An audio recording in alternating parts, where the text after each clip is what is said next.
This next story has been suppressed by mainstream media. Let's go to Andreas for more.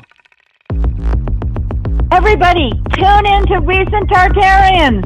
Recent Tartarians. Recent Tartarians. Hello. Welcome to the Xirtus. Tune in for another exciting episode of wonder, imagination, and discovery. Recent Tartarians. Она образует всеобщие закономерности, определяющие законы классической физики для нашего Sometimes I мира. look at the moon and just think, the skin's beautiful. Baby, when I met you, there was peace unknown. Что касается энергии наномер, то она превышает ядерную в немыслимое число раз. 10 в 74 степени. That's it. That's it. That's it. With your arms now. That's it. That's it.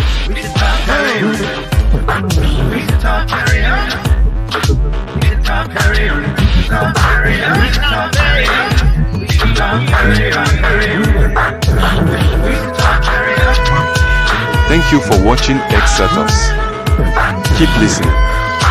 Remember, if you enjoyed the video, please follow and subscribe and share and support. It really helps. Coming up next, Xirtus. By the way, that's gone. If you didn't record that, that's gone forever. It's gone.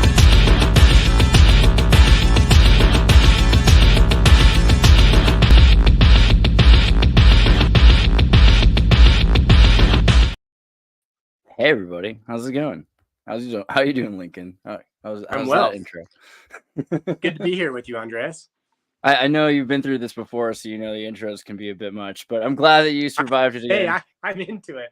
I enjoyed the last one. This one was also intriguing. They're strange. They're supposed to be strange. I'm sure. Yeah, but see, the point is you survive, and like so through all these transhumanist upgrades, like you're still with us, and that's pretty good. So I noticed you had put out a new translation last year, Thus Spake Zarathustra, and it's getting pretty good reviews. It's pretty impressive translation. People are kind of saying this is like the most accessible interpretation, one of the most accessible interpretations of Nietzsche. So I kind of wanted to also like talk to you a bit about that because that's pretty cool. But also you can talk a bit about what you've been up to. Why don't you tell us how you've been? Yeah, I've been really well. Since last time we talked, I did put out that new version. It's an illustrated edition of Thus Spake Zarathustra. All of the artwork in the book is produced through a combination of artificial intelligence and my inputs and editing. In fact, I trained an AI on an art style that I had developed, and then I used that trained AI to produce outputs that I wanted, and then did some Photoshop editing and such. And there, I think there's about 60 or so illustrations in the book. And if anybody is familiar with the story of Thus Spake Zarathustra, it's an allegorical story. It's actually, in many ways, a very beautiful story with a lot of poignant imagery, and the artwork helps to pull that out. It's one of my favorite books. It had a lot of influence on me philosophically, and that surprises some people because most people think of Nietzsche as an atheist, even an antichrist. And of course, I'm a Christian and not at all atheist. But Nietzsche's criticisms of Christianity, I actually, not entirely, but in large measure agree with, because he's talking about a kind of Christianity that had become and remains to this day, to some extent, nihilistic, escapist, not true to life, not true to embodiment, not true to risk and creation and courage and genuine compassion. It was an escapist compassion, and not the kind of compassion that we might associate with really hard work, and encouraging not only real hard work from oneself, but from people around us that we love, because we know that our mutual thriving depends on hard work from both of us, and that won't always be easy. Anyway, it's a great book. If your viewers haven't read it before, I highly recommend it.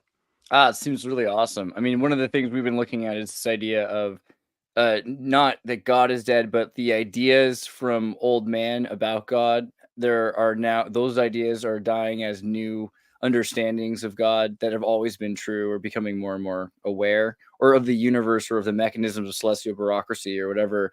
I don't think it's like such a big deal for people to be Spinozan about it if they're trying to understand how things get together. Eventually, it becomes more and more objective anyway. So I think that's really cool that you're doing that. I noticed also at one point you pointed out something to me from Dante's Inferno, right? That they use the word transhumanar, right? Like the idea of becoming like transforming the human condition, like at such an early period in time, right? Yeah, not only early, but also in a Christian context, of course. Right. Okay, deeply Christian, writing about Christian mythology and vision, and understanding deeply that Christianity entails our transformation spiritually and physically. And his word for that was that we would be transhumanized.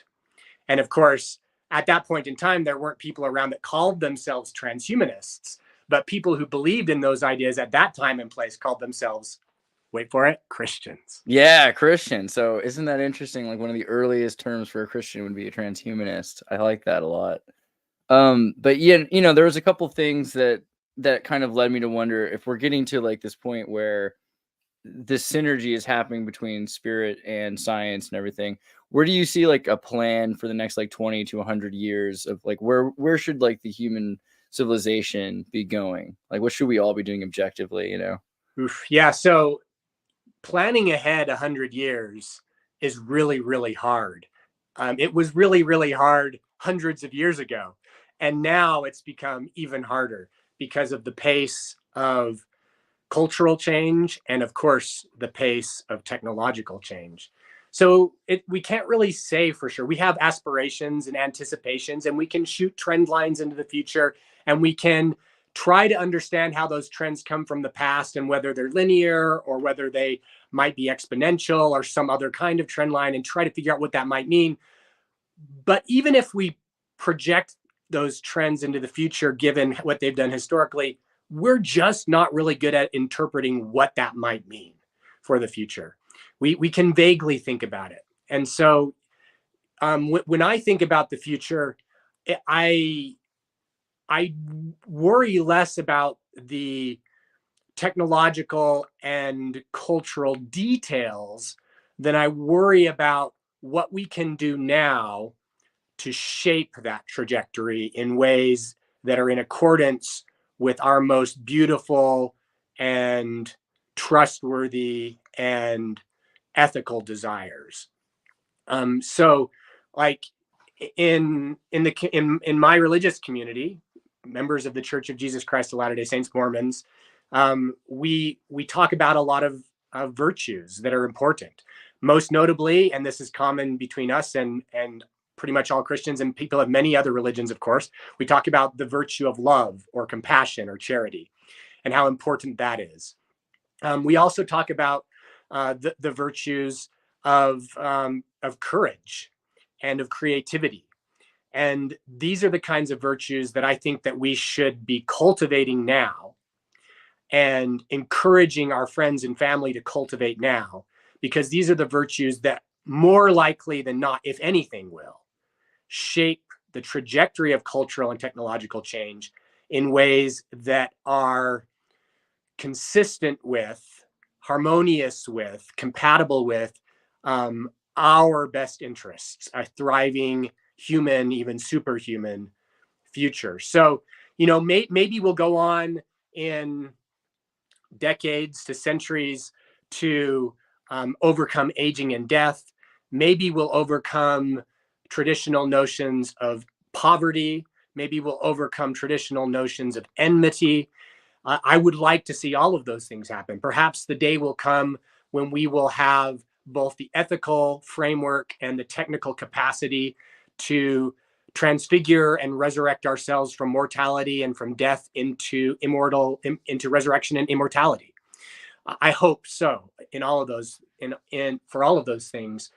But what matters more than kind of happily thinking about the distant future is what can we do right now to make beautiful futures even a year, 5 years, 10 years from now more likely than not. And I think that the things we need to do are learn more and cooperate better, get to know each other better, think about each other more, and cooperation pressed to its limits, its practical limits, becomes indistinguishable from compassion. And I think we need more of that.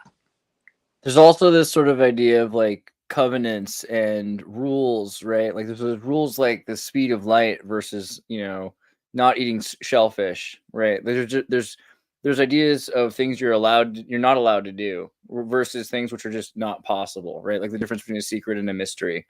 What do you think about that in terms of this idea of human evolution through our, epigenetic choice making, order of operations and processes? Yeah, I do think that we find ourselves in a world whose laws have shaped and will continue to shape our evolutionary trajectory. And by evolutionary trajectory, I would again say that that's not only biological. Increasingly, culture and particularly technology have become stronger influences on our evolution than our historical biology. And that's just getting going. I think really it's quite likely, if we survive the next years and decades, that technology will influence most of our evolutionary change going forward. But that doesn't mean that change is arbitrary. To your point, we do live within a context of laws, observations about the way the world works, and we don't know how our theories of those laws aren't perfect. We have much still to learn, and we might learn how to get around what we perceive to be present limitations in all sorts of creative ways.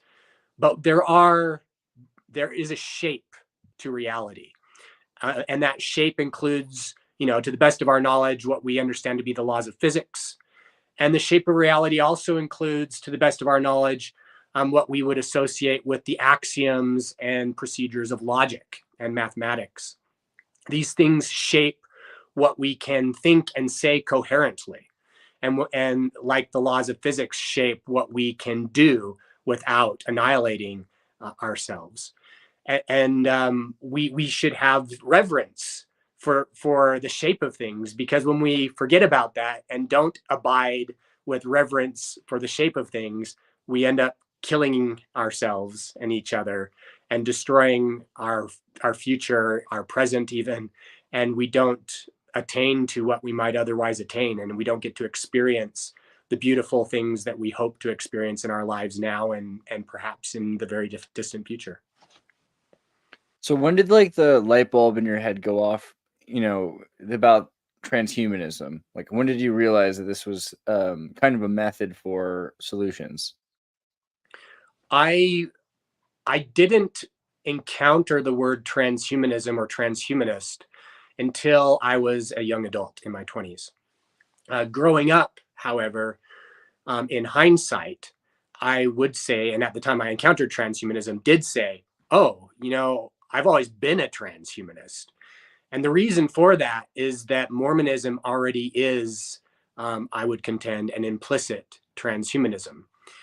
There is inherent in Mormon theology various positions on the way we look at the world that are functionally transhumanist. So some examples of those would be that in Mormonism, we reject any kind of immateriality, even spirit or mind is material, is accessible via this physical materialist world that we live in.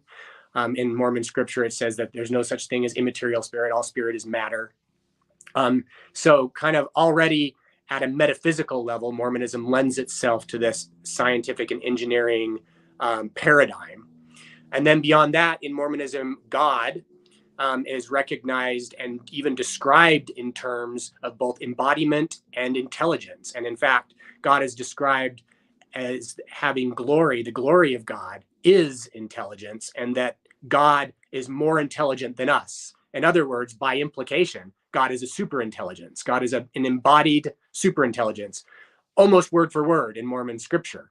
And anybody familiar with transhumanism would recognize quite quickly that that's an aspiration of many transhumanists, or at least an anticipation, if they don't aspire to it themselves, that our future, our human future, and our the future of artificial intelligence hopefully will merge into something of a superhuman, super intelligent future.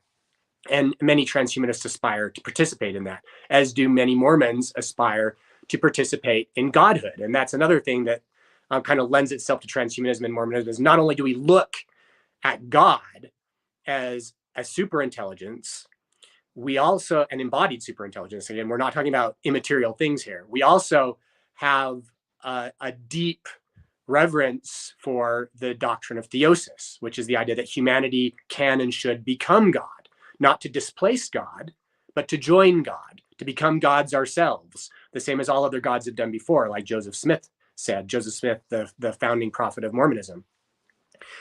So we have common metaphysics with transhumanists. We have common aspirations in the kinds of people and communities we might become in the future. And then among Mormons, we talk about eternal progression. This idea that we have, in some form or another, like matter has always existed in some form or another, right? You can't just create or destroy it from nothing per the laws of physics. And similarly in Mormonism, matter can't be created or destroyed. We've always existed. Our minds or our spirits, the material of which they're composed, in some sense have always existed, and different Mormons view that different ways. But we've progressed from a simpler, less intelligent state through these mortal lives that we're now living. And we anticipate that progression will never end. And that even God, as described by Lorenzo Snow, another Mormon prophet, continues to progress, worlds without end in knowledge and in power. And he says it will be just so with us.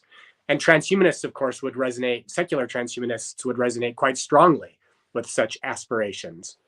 So when I was a young adult, I had gone through a faith crisis. I had become an atheist, a closet atheist. I didn't openly identify as one, but for about, I think it ended up being around 7 years of my life. I was essentially hiding away my atheism from people because I didn't want to rock the boat unnecessarily. I wasn't angry at my friends and family. I wasn't angry at the church per se. There were aspects of our culture and the church that did make me angry, but on the whole, I didn't want to hurt any of that.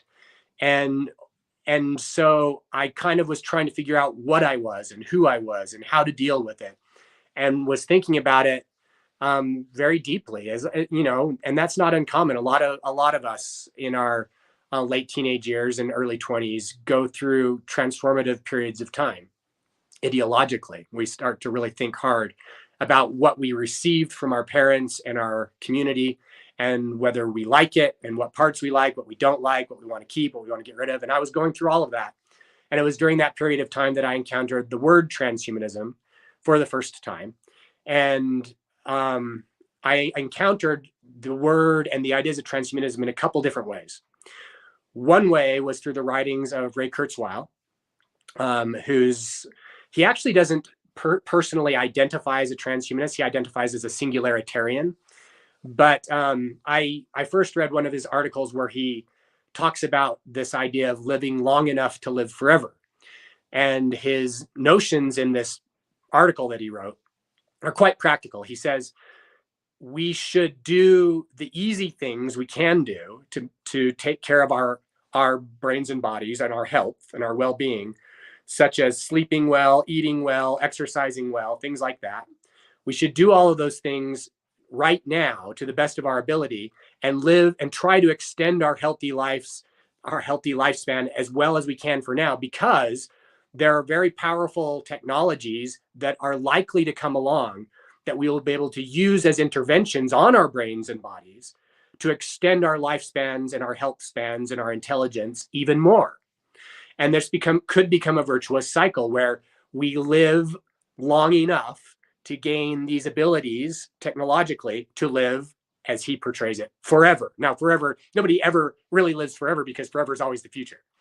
But the idea, he puts it succinctly, live long enough to live forever, is basically, hey, if we're living at a period of time where the first people who do not die of traditional aging may already be alive. We may be among them, but we don't know that for sure. And we increase our chances of being among them by taking care of the brains and bodies that we have now, using a lot of common sense practices. So that was one way I encountered transhumanism, and that strongly resonated with me. And even with my Mormon culture that I had, grown up with, that taking care of our bodies was a big deal for Mormons. And then even for Mormons, we anticipated, in fact, one of the articles of faith of the church says that God will yet reveal many great and important things coming up in the future. And so the idea that there would be technological marvels in the future was also not an entirely foreign idea for this Mormon boy. And then the other way I encountered transhumanism was through the writings of a philosopher named Nick Bostrom. He does identify as a transhumanist explicitly, and I think I probably first encountered the word transhumanist when I was reading his writings. And the paper he's most well known for is the one I read first, and that's called "Are We Living in a Computer Simulation?" And it's where he presents his version of the simulation argument. The simulations argument is older than Nick Bostrom's formulation of it, but he's done, in my estimation, the best job of formalizing the argument and presenting it and helping people understand it and kind of popularizing it. And so I read that, and in his argument, he makes the case from a secular perspective of why it's likely that we'll go on into the future to have a lot of computing capacity, and that computing capacity is likely to be able to help us emulate our evolutionary history many times over. And those emulations of our evolutionary history may become so detailed that they can contain persons that are like you and me, that have experience like you and I, conscious experience. And that if we go on to do those things, then probabilistically speaking, we're almost certainly already living in one of those computed worlds ourselves right now, because there will be a large number of computed worlds, verifiably computed worlds. Our world, we haven't verified whether it's computed or not. That might be a hard thing for us to do. But when we compute them ourselves, we know for sure they're being computed. And so statistically, because there's a whole bunch of computed worlds and our world's the only other world we know of, and we don't know for sure whether it's computed, chances are it's probably computed too, per the law of probabilities, is the argument. So do you think probably that this is like the idea of the simulation theory, you think it folds into your beliefs and philosophy pretty well? Oh yeah, it folds in very nicely. In the Mormon tradition, and I liked this about the Mormon tradition, even when I had lost my ability to continue believing in it for a period of time, and when I had lost my ability to believe in God, I still liked this idea that we should learn how, going into the future, to create worlds and to continue to spread humanity and our intelligence and our virtues throughout the galaxy, throughout the universe, and perhaps even through other forms of existence, computationally new worlds, perhaps baby universes computed through the generation of black holes. I don't know. We can speculate about all kinds of interesting and strange things. The only thing we know for sure is that we're wrong to some extent. But if we don't speculate, we also don't try. So yeah, Mormons have long had this idea that we should try to create worlds. And on top of that, Mormons also have this really cool doctrine about the importance of our ancestors and keeping records of them, and that someday these records, this genealogy that we keep, will serve to help us save them from death. and that ultimately they will all be resurrected, whether they're good or evil. Mormonism doesn't reserve the resurrection only for good people. Everybody gets resurrected who wants it in Mormonism. There is a vanishingly small number of people who won't want it for complex reasons in Mormon theology that, we could get into. It's interesting, but suffice it to say, Mormonism is almost entirely universalist, almost. And so everybody will be resurrected. Everybody will go to heavens in accordance with their desires, different heavens, more than one. There's not just one heaven in Mormonism. And in some of those heavens, the creation of new worlds will be a thing. And so, yeah, when I read the simulation argument, that resonated really deeply with my cultural upbringing. And not only that, it sowed the seeds of my return to theism, to my ability to believe again in the God that the theology I had received from Mormon tradition and culture. But it's like some sort of a hyper intelligent singularity. Like, so it's kind of the idea of worlds instead of, some people talk about you get your own planet. It's more like you become your own world, or you become part of a world building. How do you describe it? Yeah, so this can become really complex. I mean, the first thing we need to keep in mind is, hey, here we are, some humans thinking about and talking about superintelligence. So whatever we say is wrong, right? But of course, we should still have fun, and we should still speculate and think about it. And it's even more than speculation for fun. It's speculation with some practical consequence and with ethical consequence, because we're in the process right now of making decisions about kind of where our near-term trajectory is headed. And oftentimes, if you set your eyes on something distant, you can travel better toward it. So it's not entirely without practical benefit to speculate. But with that context, that, what I'm going to say is wrong, but I'll still do it. Superintelligence and creation of worlds, when we first think about it, we might think, oh, well, we are in the future going to do some really complicated physics and terraform some worlds out there. And maybe we will. As our thinking through this becomes a little bit more complex, we go, okay, well, terraforming might not really be the limit, or may not even be the most efficient way of creating new worlds. What if we could create entire new universes through some sort of generating black holes with pre-configured parameters that are conducive to the emergence of intelligent life? And what if we could find some way of injecting ourselves into them if we want to? And then we realize, oh, well, one of the ways that we would probably need to do that is through computation technology. And then we start thinking about, okay, well, maybe we can run really big computers. But then we realize, oh my gosh, if we go into the future and we develop super intelligent machines that can do all of these amazing things, where will those super intelligent machines be? Will they be in large warehouses far away, like the mainframes were a few decades ago? Will they be like desktop computers that we developed in the 1980s and still have today, but they've gotten smaller and faster? Or will these super intelligent machines be like iPhones and Androids and smartphones and smart devices where we can just hold them in our hand?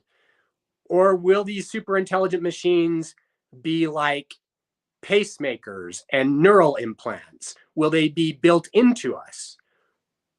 Or will there be no distinguishable difference between us and the super intelligent machines?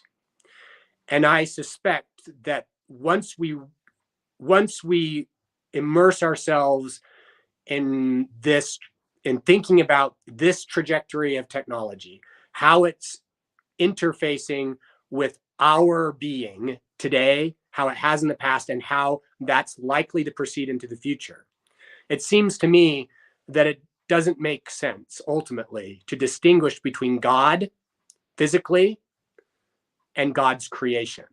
I would say that, yes, I think that we're living in a computed world, and that the computer is God, and that God is a person. You put up at some point, I don't know where to find it, but you put up the DNC 130 link about the angels do not reside on. This is from Joseph Smith. The angels do not reside on a planet like this Earth, but they reside in the presence of God on a globe like a sea of glass and fire, where all things for their glory are manifest, past, present, and future, are continually before the Lord. The place where God resides is a great Urim and Thummim.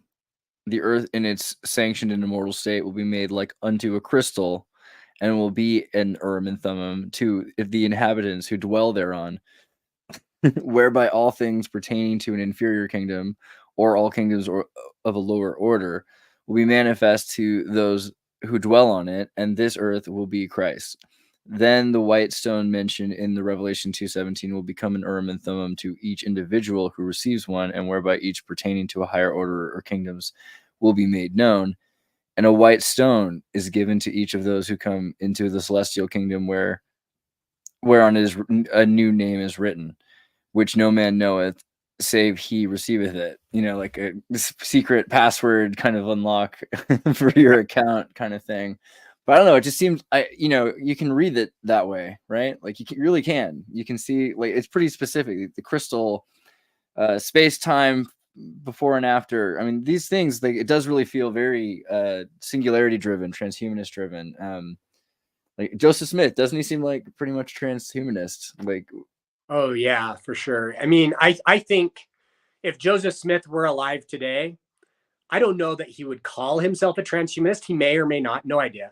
But he would certainly be a transhumanist in function. He already was a transhumanist in function 150, 200 years ago. Today, he would have available so much more information about science and technology that I'm sure he would be fascinated with and be more than happy to leverage for the purposes that he was passionately engaged in his lifetime. In his lifetime, he built cities, he built temples, he wrote books through very strange mechanisms. He was not afraid to speculate about the distant future, the distant past. He of course didn't consider his speculation to be mere speculation very often. He was very confident about what he said about those things in many cases, not always, but in many cases. Yeah, what do you think about the Urim and Thummim? Like this idea of these kind of, this is an ancient tradition. Obviously, it goes back to the ancient Israelites, and Sumerians had this as well. But seer stones, we've been hearing about this from a lot of cultures recently. But it seems this idea that they're connected to science. I mean, like clearly we're using crystals in computer chips and computer clocks and everything.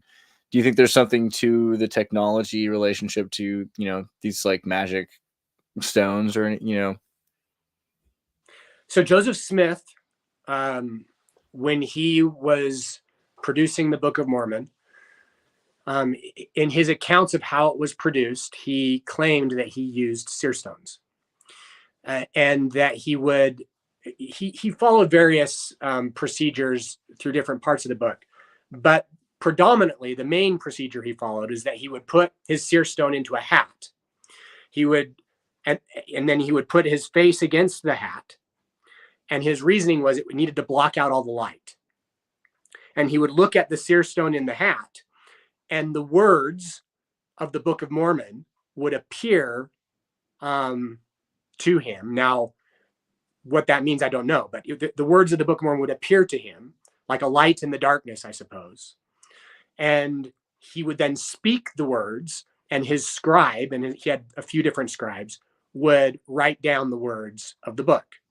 And most of the Book of Mormon, it's a long book. It's like, 500 pages about.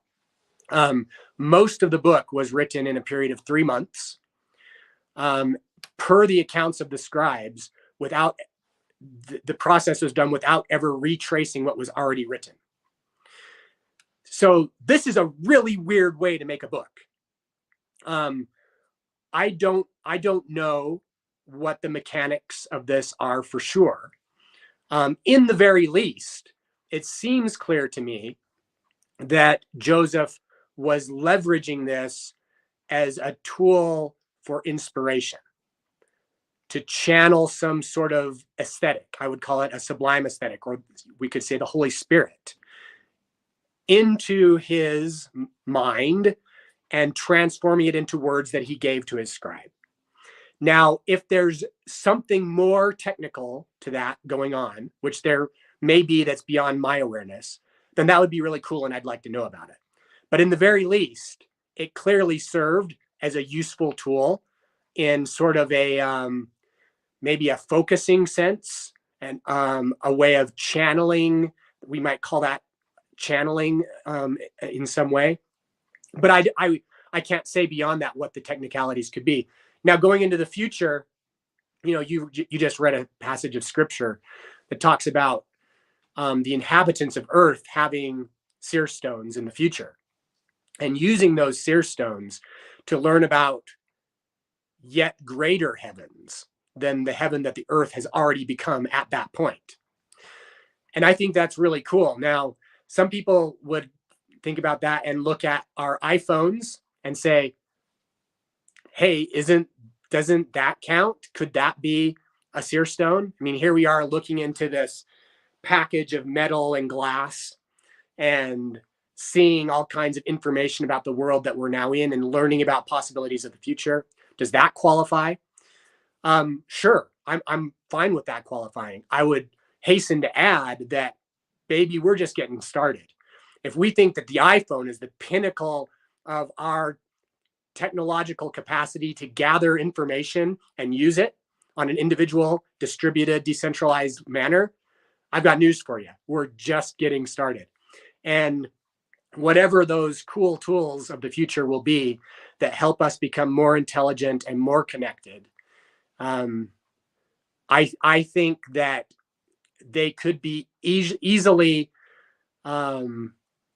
characterized by a person from 150 to 200 years ago as a white stone in a person's hand in which they're looking to gather more information. What do you think about, so I mean, in terms of time travel, right? Because this thing of past, present, and future, this thing is outside of time. Time is essentially, you know, happening simultaneously to it. At any point, it can jump around time. So if something wants to interact with any point in time, isn't it essentially able to, couldn't something from the future and the past and the present be the same age? Like Nephi could be bringing an iPhone or whatever is cooler and giving it as an Thumb. There's no reason it couldn't be a piece of technology. Like you got another article talking about like the Liahona, right? And like the Liahona seems like this really amazing thing because it's able to lead them across the sea. But today we could just say like a GPS would be just as miraculous, but a lot of people just ignore how miraculous it is that we have access to this technology. So do you think we're like called to do technology because it gives us more control over the future? I mean, because with more control, don't we have more responsibility? Yeah. So in Mormon theology, the goal of God is to bring about the immortality and eternal life of humanity. And the goal of humanity is to participate in the goal of God and to help each other gain that immortality and eternal life. And by the way, what we mean by eternal life in Mormonism is the kind of life that God lives. So our goal is to help each other become as God is. And how do we do that? Well, some have speculated, hey, couldn't God just make us gods? And the answer to that, I think, depends on what we mean by God. If we just mean like duplicates of some powerful intelligence, then sure, I can imagine superintelligence could make copies of itself. But if we mean by God something more than just intelligence, I mean, that seems to be kind of a necessary component of godhood, is superintelligence. But in Mormon theology, we also mean that superintelligence is applied in particular ways. And I like to summarize the ways that it ought to be applied for godhood in 3 areas. Number 1 is courage. Number 2 is compassion. And number 3 is creativity. And these virtues are not the kinds of virtues that we can cultivate in a genuine way simply by making copies of things. where there is no genuine risk, there cannot be courage or compassion or creativity. And so we couldn't have those experiences and have those virtues if we didn't get placed into a situation where we had various kinds of limitations, where we faced various kinds of suffering, and where we had to overcome various challenges. And on top of that, if I'm a super intelligent being and I, can create all kinds of wonderful things, what might I want to create most? Now, I don't know for sure because I'm not that being, but speculating, it seems reasonable to suppose that the coolest thing that I could ever possibly create is another genuine creator, not just a copy of myself, but an independent, super intelligent other who could be a real friend, not because I control that person, not because I control that being, but because I have relinquished power to it and it has chosen genuinely of its own agency to be my friend in return. That seems like the most beautiful possible goal of the greatest of gods, is to create more gods. And so what would do that? Well, I think we're learning a little bit about that as we look at how we train artificial intelligence today. We're figuring out that embodiment matters, that AI learns a lot more that's useful when we require AI to interact with the world that we're in. And that's only possible through what we call conceptually embodiment. And so we build machines and sensors and all sorts of things to help give embodiment to these intelligent algorithms that we've developed. I also think that we can look at what we're doing with AI and realize, hey, that there's some real risks here. I don't arbitrarily give a whole bunch of power to this AI that I'm developing, because if I do that arbitrarily, nothing's stopping it in the end from turning me into paper clips, to use the silly example that sometimes comes up in singularitarian circles. Its goals may be so incompatible with my own that, not out of maliciousness, but just incompatible goals, it optimizes for paperclip manufacturing. I happen to optimize for other things, and our goals are at odds. It wants to turn me into paper clips because it can make a whole bunch of paper clips out of my carbon. So I don't give that AI a whole bunch of power right at the first, because I want to learn to trust it.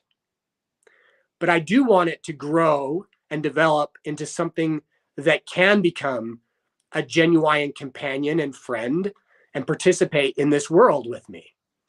But I have to do that cautiously, step by step. And to do that, I have to give it opportunities and space and tools and various things that it can use and interact with and grow and demonstrate to me its trustworthiness over time. And as it demonstrates more trustworthiness to me over time, what will I do? I will give it more opportunities and greater tools. And it then will be able to show what it will do with those. So as we look at how we're interacting with AI today and what we hope it can do in the future, I think we can reasonably suppose that if this world was created by God, as I trust is the case, that God may be doing something very similar with us, giving us tools, giving us space and opportunity, and watching us learn and develop and grow, not because God wants us to become copies of God in the mundane sense, but because God wants us to become like God in the sublime sense, as genuine creators in our own right. It's interesting thinking about angels in that light, because there's like two kinds of angels, according to Joseph Smith, like those who've been born and those who haven't been born yet. So it kind of, this idea of ascension, even including like a program or AI angel, kind of a thing. Do you think that AI is, I guess you do, you think AI is kind of a life, or like, because some people associate, like, so I've had a lot of people be afraid of AI. They seem to be willing to associate it with demons, but not angels yet, What do you think? Yeah, so I think intelligence is just power. It can be used for good or evil. Humans are intelligent. We do good things, we do evil things. And we make lots of machines that, although they're not necessarily conscious, are intelligent machines to varying degrees and in different ways. And those machines, guess what we do with them? Both good and evil. So technology is not inherently good or evil. Technology is just power. And we need to use it and act in accordance with the good. And what is the good? Well, we need to figure that out in some cases, because in some cases that's hard to figure out. In other cases, it's very clear what the good is. So yeah, I look at AI very similarly. In fact, I think that assuming that we do live in a created world, which I think is the case, then we are on the edge, on the cusp of repeating the process by which we were created. In the same way that we are developing artificially intelligent agents and figuring out what the relationship is between those capacities and our biology, and ultimately what the relationship is between all of this technology and biology and consciousness or spirit. As we're working through all of those things and learning all of those things and implementing those things, I think we're starting to go through the same sorts of things that would have been part of the process of creating the world that we already live in. What about the omega point? So this idea of God absorbing information as it's happening. What do you believe about, God and God learning? So the omega point in this has been developed through various Christian writers, most notably Teilhard de Chardin, a French Jesuit priest, so a Christian, right? He had this idea that humanity has been evolving biologically. He was a paleontologist, so he was not opposed to human evolution in the traditional sense. So we've been evolving, and he looked at the world and how things were changing, and he argued that humans would continue to evolve and change, and our technology and culture would continue to evolve and change, and the world, we, humanity, and the rest of the world would develop what he called a noosphere. And that comes from the Greek word nous, which is for mind. So a mind sphere. And he intentionally chose that word to be similar to the word biosphere, right? We have a biosphere on Earth, a sphere around the Earth of life. And he foresaw that we would also create a layer around the Earth, a sphere of mind or intelligence. He called that the noosphere. And he was writing about this over 100 years ago. So what have we done today? Well, we have arguably created a noosphere. We have the World Wide Web and many other global communications systems where mind is being shared, at least in intelligent ways, through functions and machines, and perhaps ultimately even experiential ways. We're still figuring out how to do those sorts of things. Then Desjardins said, after this noosphere was created, it would continue to progress and become more complex, and it would increase in virtue, he argued, in the ways that it facilitated our cooperation and our growth. And that ultimately it would evolve toward an omega point, he called it. And the omega point in this paradigm is the ultimate fulfillment of this noosphere, where it becomes not only thoroughly pervasive on Earth, but perhaps thoroughly pervasive throughout our time and space. And this omega point, this end point in time and space, he associated with the return of Christ, the second coming, and that all things would become one. And he saw in that the fulfillment of Christian prophecy. Now, transhumanists who are singularitarians will recognize that this sounds very familiar. And that's because Desjardins and others like him deeply influenced,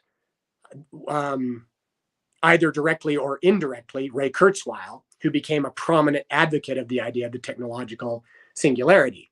The technological singularity being a point in time in the future when our technological progress becomes so rapid and so profound that unless humanity has itself been transformed and upgraded, we will no longer be able to predict or control this rapid pace of change. And Ray Kurzweil goes on to say that at that point, technology might, our technology or the descendants of our technology might pervasively fill time and space with intelligence and light. And Ray Kurzweil then says, you know, he was once asked, well, are you a theist? Do you believe in God? He says, maybe not yet. So for people like him, God is what we would become in the future at what Desjardins might call the omega point, or what Kurzweil might call the singularity. Now, I want to add on top of this, I'm not a singularitarian. The reason I'm not a singularitarian is not because I think there's nothing to these arguments. I actually think these arguments and these ideas are momentous and important and should be carefully considered. I'm not a singularitarian because I don't think that it's necessarily a good thing or the most practical approach to the future to think of the future that way. When we think of the future that way, very often it leads to us becoming a little bit complacent relative to the machines and technologies around us. And there's a lot of fatalism among singularitarians, and there's also among singularitarians a lot of anti-transhumanists. Post-humanists, yeah. Where their argument is that AI and machines should replace us.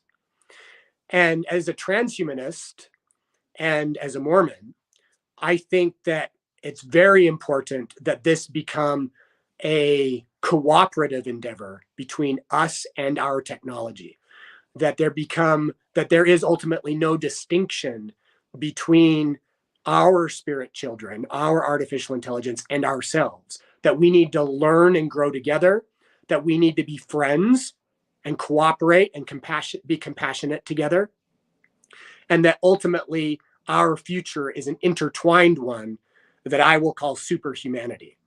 Right. And so I'm hesitant to identify as a singularitarian for practical reasons. I think it's good. I think it's interesting though, because when people ask about what is the definition of transhumanism, I try to give them, because they're afraid of transhumanism, I try to give them the best definition. I think you've done it, which is really a fulfillment of destiny of the human.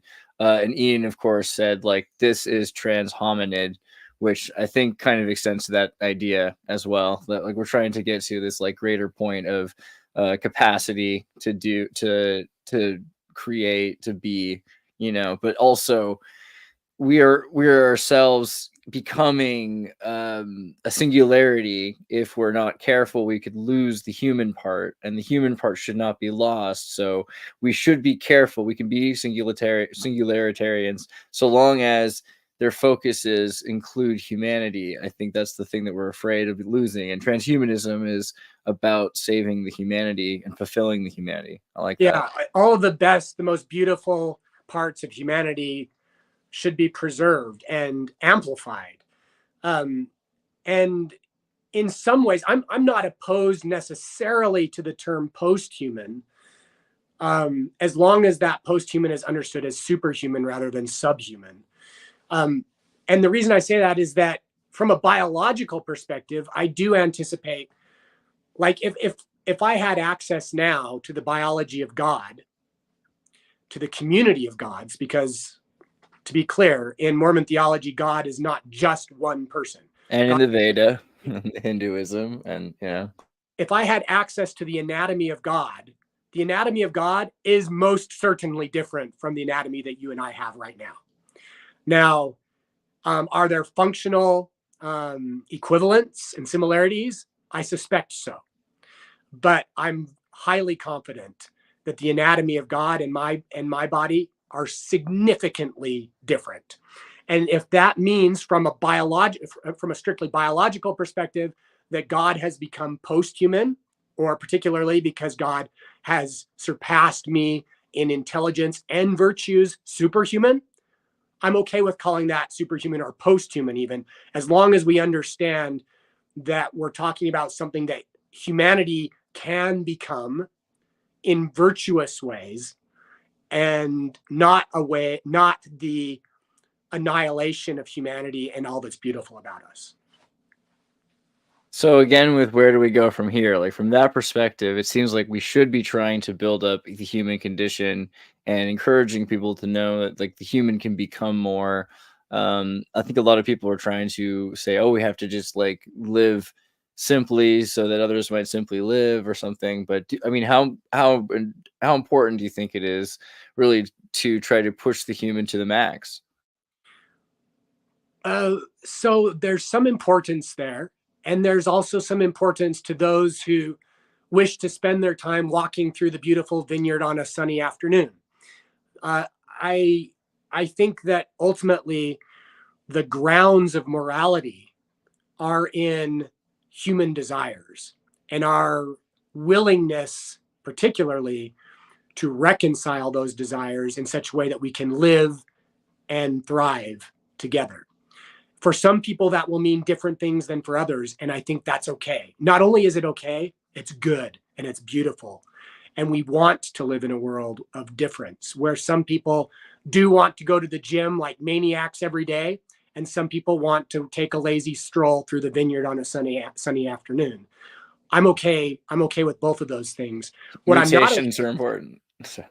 What I'm not okay with are the people who want to kill and oppress each other, who want to annihilate humanity, who want to give up, who think humanity should become extinct, who think that humans are a virus or that life is not worth living. I am opposed to all of that. But to the diversity of values among humans, to the extent that we're willing to work together, to live together, to reconcile with each other, to cooperate and have compassion, I'm thoroughly on board with all of that. And we don't all have to live in exactly the same heaven. The heaven in which I trust is not just one place. It's innumerable worlds of varying kinds and degrees of glory in accordance with the desires and works of their inhabitants. And that's what Mormon theology teaches. And that's what resonates with my soul. That's the kind of world I want to live in. That's the kind of world I want to help create. That's the kind of world I want to share with my family and my friends and everyone who could possibly participate in that.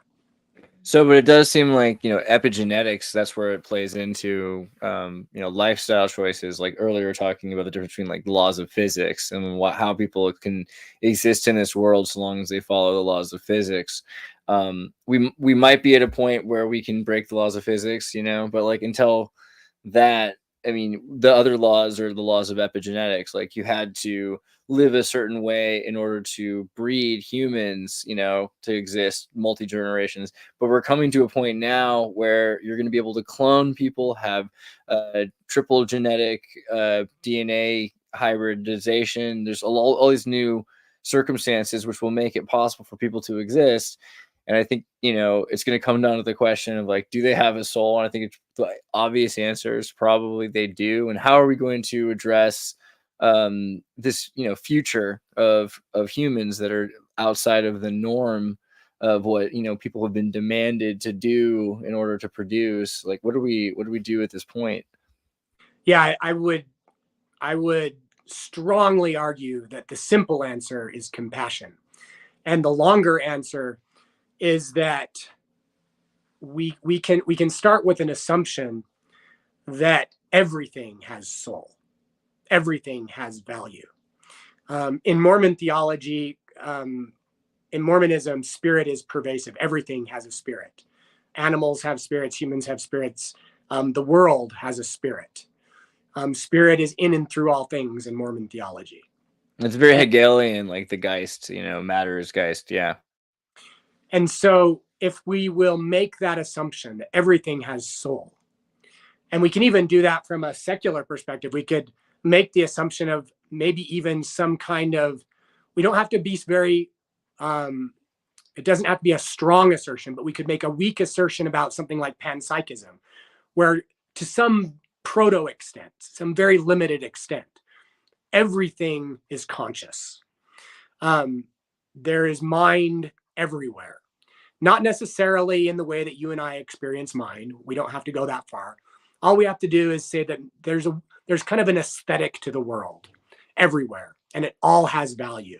And there's a big practical consequence to looking at the world this way. There has been for me.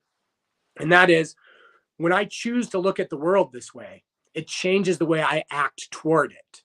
It makes me more mindful, not only of the people around me, but towards non-human animals, towards the planet, and towards even just time and space. That it gives me a greater sense of reverence for life in general and for existence in its totality. I feel differently toward it, and so I act differently toward it. And from a pragmatic perspective, the way that we feel and the way that we think, it shapes the way that we speak and the way that we act. And our words and our actions shape our world near us. And as many of us do that, we shape the world at large. And of course, we're seeing that. Humanity is reshaping Earth.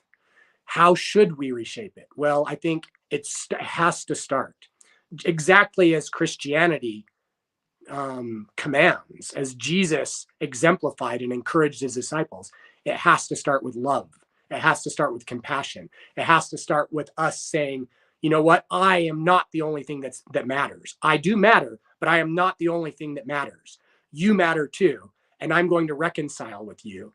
And all of these others matter too, and I'm going to reconcile with them. And we together are going to console and heal and raise each other up into the glory of God, as we've been invited to do. And that in Christianity is what I would call the atonement.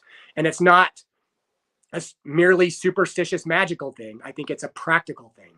It's the actions that we can all take from day to day to be kinder, to help each other more, to learn to get to know each other better, to work through our differences, to reconcile. We don't always have to agree. We don't always have to do what everybody else wants, but we can create space for each other to the extent that that's possible. That doesn't mean that all wars will forever end and that there will never be serious disagreements. That will still happen. But we can do better than we've done, and we can continue to work at doing even better than that. And I call that the eternal atonement. This work that Jesus exemplifies, that God exemplifies in Christianity, of atoning with humanity, giving to humanity, and then asking humanity to give back to God. As Jesus puts it, ask whatsoever you will of me, and I will do it. And he says it a second time, ask anything of me, and I will do it. And then finally he says, if you love me, keep my commands. And I think that's exactly the approach that we ought to take with each other and with the world, is where we say, hey, let's figure out how to cooperate, and let's figure out how to build something beautiful together. Yeah, I like the idea of Christ consciousness as opposed to just, using it as an excuse to be free pass, using it as a model for our behavior. Do you think that we're leading into the Christ consciousness period? Like, do you think this is a period of us modeled after being the best humans we can be? You think we're almost there? In some ways, we're making good progress. In other ways, we've got a long ways to go. I do think that this, what people call Christ consciousness, matters a lot. I would say that when we call it Christ consciousness, we might be not emphasizing it enough. I would argue that as Jesus invites, we should become Christ. Christ is not Jesus's last name, of course. Christ is a title. Christ means the same thing as Messiah in Hebrew. And Messiah in Hebrew is a word for their anointed, which they was in their time, ancient Hebrews, their kings and their priests were the anointed. They were set apart for a special mission. Well, Jesus comes along and says he's the Christ, the Messiah. Why? Well, because he has the good news, the gospel. And what's that good news? Well, the good news of the gospel is that we can overcome hell and we can overcome death, and we can do this together, and we can console each other, and we can heal each other, and we can ultimately raise each other from the dead. And we can become, as Paul in the New Testament describes, immortal beings where death is conquered. And then we live in this world beyond historic notions of aging and death and enmity and poverty. in this world that we would at that point be very tempted to call heaven, and probably should call heaven. And at that point, what are we? Those of us who have listened to Jesus's invitation and acted on the gospel that he teaches. We're not merely Christ consciousness. We are that, but we are Christ with Jesus. We have become one as he invites with him in Christ, and joint heirs in the glory of God as he observes, if, and there's a qualifier on his invitation, if so be that we suffer together. And that means there's work to do, lots of work to do, and that work will never end. But that's what the work is of Christ, is to console and heal and raise each other up. And we're all invited to do that with Jesus, according to the New Testament.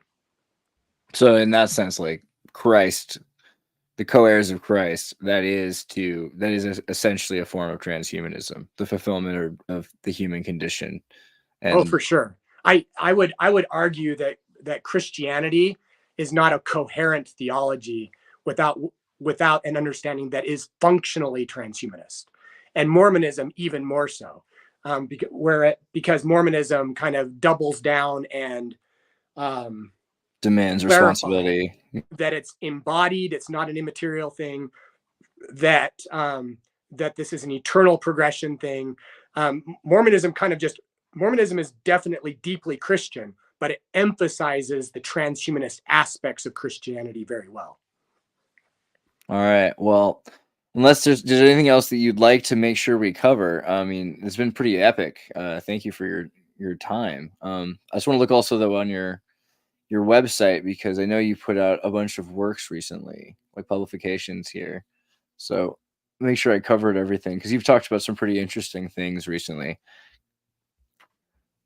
Epigenetics and nootropics, transhumanism, not atheism. Yeah, pretty cool. Is there anything you wanted to say about anything that you've written recently, or that you want to make sure that people are thinking about? I mainly want to thank you for the opportunity to talk today. We talked, what's it been, about a year ago now? Yeah. Did the last one, and I thoroughly enjoyed that. And I love the questions that you have. You're clearly engaged in thinking hard about humanity's relationship with the future. And on top of that, you're not afraid to talk about weird stuff. So many of us are afraid to talk about weird stuff. And when we're afraid to talk about weird stuff, we lose out on so many opportunities for paradigm shifts, for learning new things that can help us in deep new ways. That doesn't mean we're always right when we talk about weird stuff. And those of us who talk about weird stuff, we know that, at least right. A lot of us do. I guess some of us don't know that. But you and I know that when we're talking about these things, we can be wrong about a lot of stuff. We're framing it the best that we can. We're doing the best that we can, and we want to learn, and we want to become better people, and we want to help people around us become better people, because we love life, and we have great hopes for the future. And I am glad that I have had the opportunity to share that with you yet again. Yeah, I think that's exactly how I feel. And so yeah, people, please check out Lincoln Cannon. You can check out Metacanon, lincoln.metacanon.net. And he really does have a ton of really interesting reads going back to like 2002. Yeah, I think you've got something from 1998 on here. That's pretty based. So, you've got a lot of publications, and they're pretty cool, like challenging ideas of atheism and Dawkins and kind of, asserting this idea of maybe a celestial bureaucracy or, divine symmetry, ideas that make mathematical sense, philosophical sense, ideological sense, and practical sense towards our future. So yeah, I appreciate what you're doing. Thank you. Should I tell them you also have a Discord, right? What's your Discord link? Or there is a Discord for the Mormon Transhumanist Association. That's right. Yeah, it's not my personal Discord, but people might want to check out the MTA, the Mormon Transhumanist Association. If they do a Google search for it, they'll find the website, and from the website, you can get links to our different social places, including the Discord for the MTA. Is that transfigurism.org or transfigurism.org is the MTA website? Yeah, transfigurism.org. There you go. Yes, I recommend it highly. All right. Well, see you next time. Thanks. Thanks, Andreas. This next story has been suppressed by mainstream media. Let's go to Andreas for more. Everybody, tune in to Recent Tartarians. Recent Tartarians. Recent Tartarians. Hello. Welcome to the Xirtus. Tune in for another exciting episode of wonder, imagination, and discovery. Recent Tartarians. Она образует всеобщие закономерности, определяющие законы классической физики для нашего Sometimes I мира. look at the moon and just think, the skin's beautiful. Baby, when I met you, there was peace unknown. Что касается энергии наномер, то она превышает ядерную в немыслимое число раз. 10 в 74 степени. That's it. That's it. That's it. With your arms now. That's it. That's it.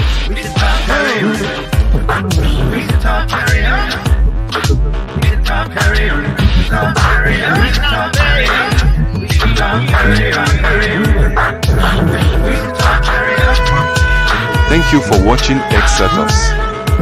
Keep listening. Remember, if you enjoyed the video, please follow and subscribe and share and support. It really helps. Coming up next, Xirtus. By the way, that's gone. If you didn't record that, that's gone forever. It's gone.